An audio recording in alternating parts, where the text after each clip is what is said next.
Hi, இன்றைக்கி நம்ம கேரட்டை வச்சு டிஃப்ரெண்ட் ஸ்டைலில் ஒரு சூப்பரான பொரியல் பார்க்கலாம் வாங்க. அதுக்கு ஃபஸ்ட்டு கட் பண்ண கேரட் எல்லாத்தையும் எண்ணெயில் போட்டு பொரிச்சு எடுத்துக்கலாம். நம்ம நார்மலாக எப்போவுமே கேரட்டை குட்டி குட்டியாக கட் பண்ணி வேக வச்சு தாளித்து சாப்பிடுவோம். பட் அந்த மாதிரி இல்லாமல் இந்த டிஷ்ஷு ரொம்பவே சூப்பராக இருக்கும். டேஸ்ட்டுக்கு நான் கேரண்டினே சொல்லுவேன். உங்களுக்கு தேவையான அளவு கேரட்டை இந்த மாதிரி கொஞ்சம் கொஞ்சமாக பொரித்து எடுத்து வச்சுக்கோங்க. இப்போ நான் வச்சுருக்க அளவு பார்த்தீங்க அப்படின்னா ஒரு 4 பேர் சாப்பிட்ற அளவுக்கு இருக்கும். அப்புறமா கடாய் வச்சு அதில் கடலெண்ணெய் 2 ஸ்பூன் ஊற்றிக்கோங்க. அப்புறமா கடுகு, கொஞ்சம் கருவேப்பிலை போட்டு நல்லா பொரிய விட்டுருங்க. கொஞ்சமாக பெருங்காயத்தூள் சேர்த்துக்கோங்க. அதுக்கப்புறமா சிக்கன் 65 மசாலா அந்த எண்ணெயிலே வறுக்க போகிறோம் நம்ம. அது எந்த பிராண்டாக இருந்தாலும் பரவாயில்ல, ஒரு 2 ஸ்பூன் அளவுக்கு சேர்த்துக்கோங்க. இதுதான் இந்த கேரட் பொரியலுக்கான ஸ்பைசஸ்.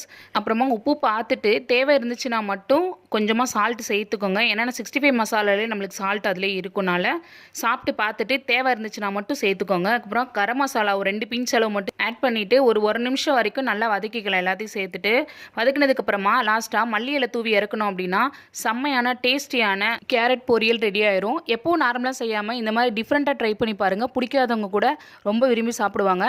இந்த மாதிரி வீடியோஸ் உங்களுக்கு பிடிக்கும் அப்படின்னா நம்ம சேனலை சப்ஸ்கிரைப் பண்ணி வச்சுக்கோங்க. டாடா பாய்.